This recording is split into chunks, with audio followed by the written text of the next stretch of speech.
काय झालंय? कुठं जायचंय? कुठं जायचं ते सांग मला. कुठं जायचंय? मी नाही नेणार तुला. जेरी ऐकत जा बाळा.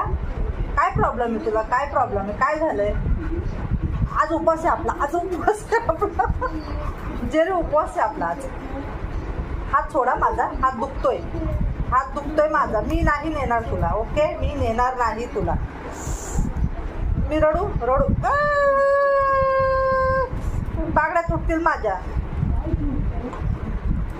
कुठं जायचंय तुला? कुठं जायचंय? कुठं न्यायचंय मला? ऐका, माझा हात चावला. नाही नाही नाही नाही नाही नाही खाली नाही नेणार. नाही नाही नाही. जेरी अगोचर झाली आमची. बघा बघा, ही जेरी लय अगोचर झाली. नुसती नुसती हे करते.